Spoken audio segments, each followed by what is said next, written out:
Bonjour à tous, bienvenue sur le plateau de la FEB TV. On est ravis d'être avec vous pour ce forum économique breton, 4e édition.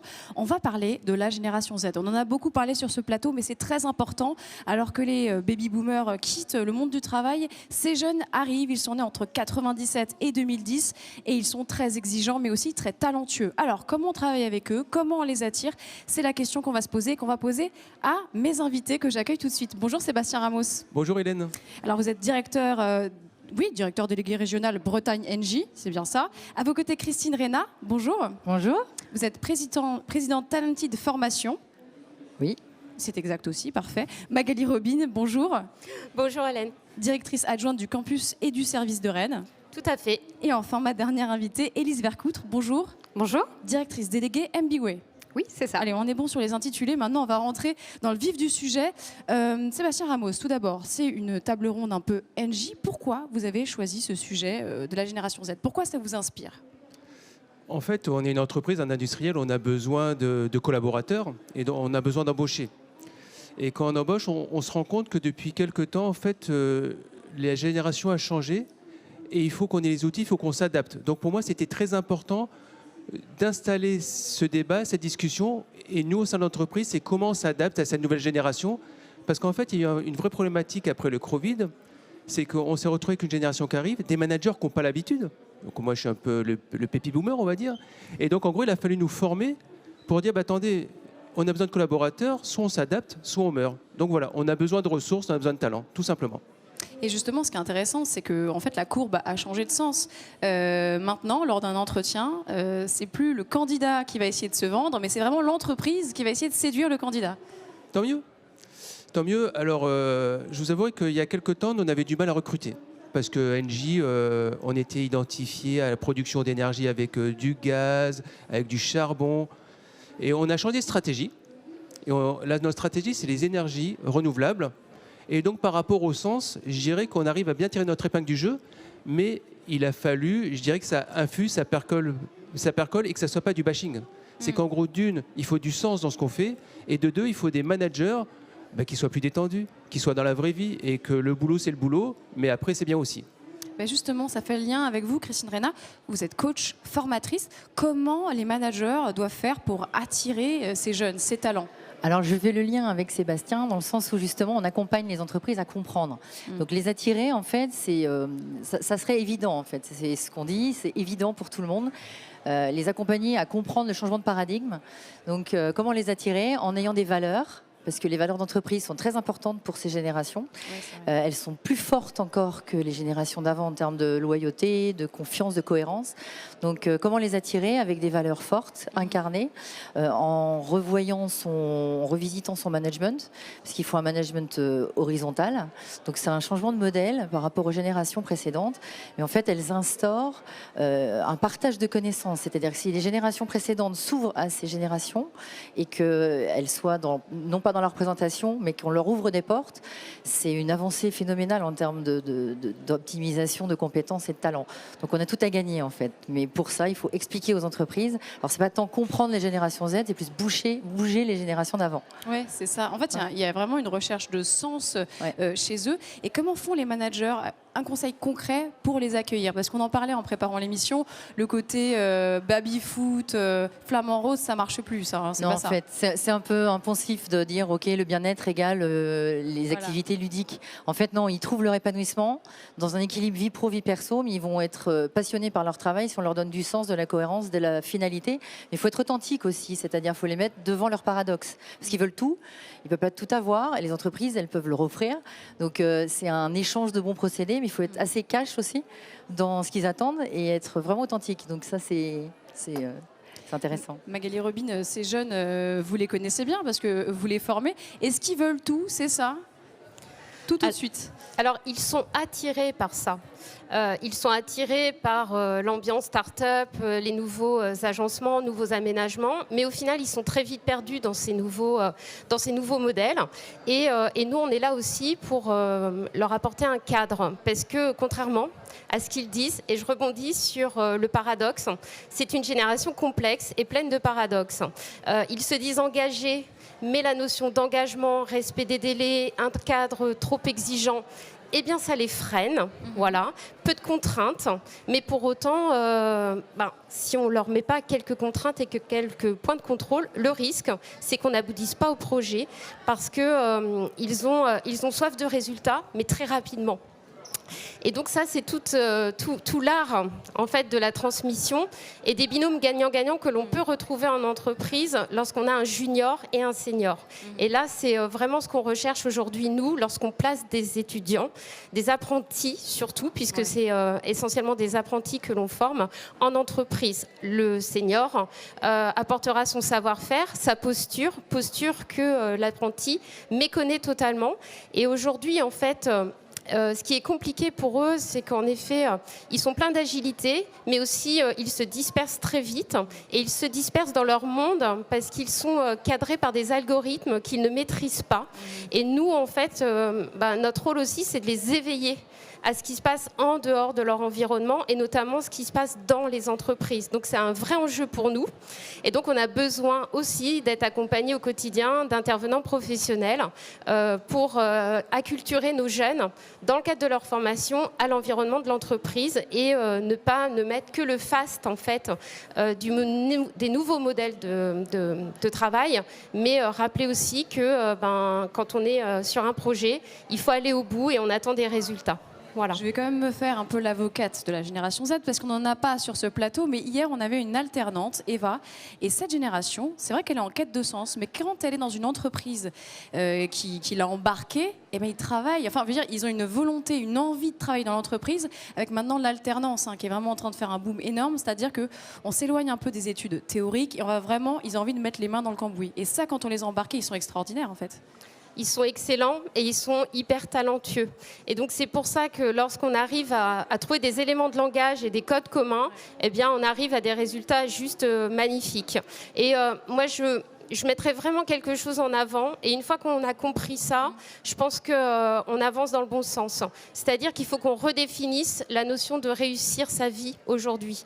Et en fait, en entreprise, on a beaucoup de personnes qui ont passé la cinquantaine d'années, qui pour encore, eux, réussir sa vie, c'est réussir sa vie professionnelle. Et ils ont cette jeune génération... elle a connu ses parents, en fait, travailler à fond, engagés à fond pour son entreprise, sans pour autant être récompensés, valorisés à chaque fois. Et donc, eux, ils cherchent la valorisation et la reconnaissance autrement. Et aujourd'hui, réussir sa vie pour un jeune de la génération Z, c'est trouver le bon combo entre la vie professionnelle et la vie perso. Voilà. Élise Vercoutre, vous êtes d'accord avec cette analyse ? Oui, tout à fait. Je suis...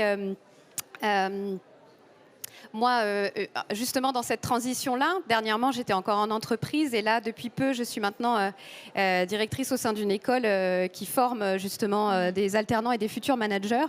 Et on se pose la question si les entreprises, justement, sont prêtes à accueillir cette génération. Et notre présence, même aujourd'hui, les questions qu'on se pose sur la génération Z prouvent bien que les entreprises sont prêtes à accueillir et sont, au contraire, en demande de pouvoir faire cette transition. Et je rejoins Magali sur ce sujet. On a besoin de prendre la main et de créer ce lien entre ces générations-là. Ouais. Et du coup... d'accompagner à la fois les entreprises et les alternants, et c'est tout le rôle de tuteur d'entreprise et aussi d'accompagnement des conseillers formation au sein des écoles pour accompagner ces transitions entre nos jeunes et les entreprises. Parce que vous êtes directrice déléguée de MBWay, vous voulez nous dire un mot sur MBWay rapidement ? Alors MBWay, c'est une école qui forme des futurs managers sur plein de thématiques différentes, que ce soit de la gestion financière, du management, du commerce, du marketing, de la gestion de patrimoine.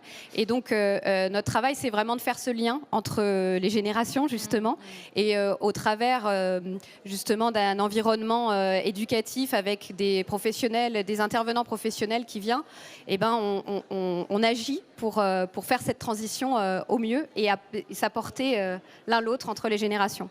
L'entreprise, en fait, elle doit travailler peut-être sur la marque employeur, sur sa raison d'être, sur le sens, mais vraiment, c'est-à-dire qu'il ne faut pas que ce soit juste une posture, ce qu'on fait beaucoup dans la com, là tout le monde commence à donner sa raison d'être un petit peu creuse. Non, eux, il faut vraiment leur donner le sens. Voilà pourquoi on fait tout ça.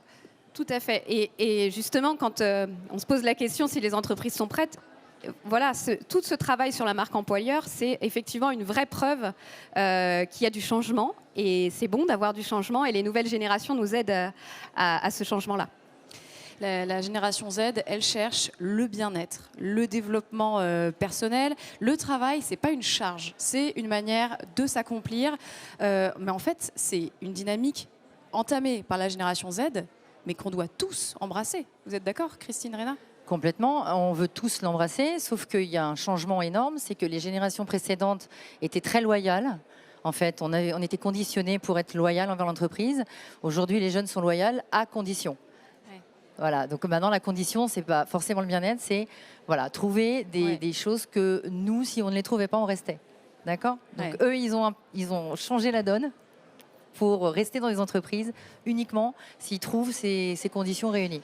Oui, mais attention, parce qu'il y a des générations, peut-être la mienne, les millennials, juste celles d'avant, burn-out. Le nombre de jeunes qui partent en burn-out parce que justement, on essaie de satisfaire son employeur, on n'arrive pas à être équilibré. Et je trouve que la génération d'après, peut-être qu'elle a trouvé la solution, c'est de mettre des barrières saines en fait pour pas avoir de relations toxiques et que ce soit une relation, je ne sais plus qui en parlait, horizontale de management. Je crois que c'était vous, Sébastien. Non, c'était moi. C'était Christine. Vous partagez l'opinion.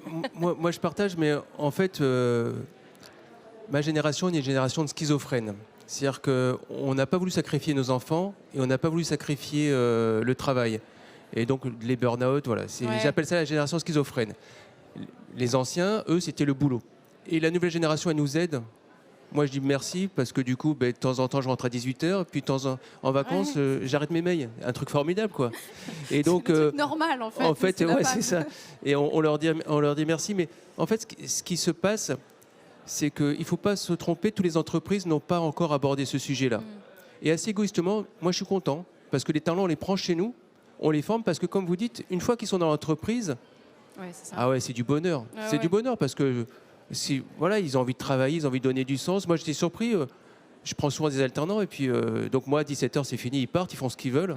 Puis un dimanche, je reçois un WhatsApp. J'ai dit non. Et j'ai dit non, ça va pas se passer comme ça, quoi. Mais c'est qu'après, quand ils sont impliqués, il faut savoir les arrêter quand même. Voilà. Vous voulez rebondir, Christine ? Oui, en fait, c'est exactement ça. C'est pour ça qu'on dit qu'il faut changer la mentalité des générations précédentes parce que la souplesse des horaires, c'est quelque chose qui est important, qui avant posait problème. Aujourd'hui, s'ils finissent à 19h et qu'ils pointent le lendemain à 10h, sans pointer bien sûr, c'est des notions qui sont... vous voyez, c'est très volatile. Donc il faut s'adapter, quoi. Oui, c'est bien, c'est important. C'est important de prendre ça de plus avant, quand on part du travail à 17h, qui peut être l'heure normale, 17h30, le collègue il va dire « t'as pris ton après-midi ». Donc est-ce que nous, maintenant, il faut embrasser cette dynamique, vous êtes d'accord, Magali ? Tout à fait. Enfin, je vois, nous, je fais partie de la génération...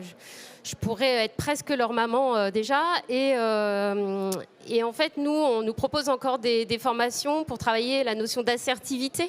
Et eux, ils ont cette grande force, c'est de savoir dire non. Et ça, c'est une vraie valeur. Donc, moi, je dis allons-y. Et en effet, je rejoins tout à fait Monsieur Ramos quand il me dit ça fait un bien fou en entreprise d'avoir cette belle énergie, déjà, cette belle volonté, et de nous rendre capables de finir à 18h sans culpabiliser. Parce qu'ils partent, ils laissent le téléphone au boulot et ils arrivent à faire le switch en un quart de seconde en fait, entre leur vie pro et leur vie perso. Et quand ça se passe bien, on a des jeunes équilibrés en entreprise. Et ça fait du bien. Élise Vercout, j'ai vu que vous hochiez la tête. Vous êtes d'accord ? Tout à fait. Ça les rend d'autant plus efficaces, en fait. Et du coup, on a beaucoup à apprendre de nos jeunes et d'accompagner ce changement au sein des entreprises. Et après, effectivement, toutes les entreprises ne sont pas encore alertes sur ces sujets-là. Mais ceux qui seront en retard et auront aussi des difficultés à attirer dans leur entreprise. Donc voilà, on a encore beaucoup de travail. C'était vraiment passionnant. Peut-être un mot de la fin, Sébastien Ramos, pour conclure sur cette table ronde d'Engie. Christine, est-ce que tu fais la conclusion ? Tu l'as fait ? Conclusion, je dirais, pour s'entendre tous ensemble, la génération Z n'est pas plus problématique en fait. C'est une question juste de tolérance, d'ouverture d'esprit et de remise en question, comme vous disiez. Et c'est là la clé. Se remettre en question pour avancer. Et c'est une génération qui fera avancer tout le monde, mais en respect et en assertivité, effectivement. Donc Oui, effectivement, c'est une super génération, on les remercie, mais on n'est pas prêt non plus à tout accepter. Attention, voilà, vous êtes prévenus, la génération Z. Si vous nous écoutez, merci infiniment à tous les quatre d'avoir Merci à débattu vous. avec nous. Restez avec nous, on se retrouve tout de suite pour une nouvelle FEB TV.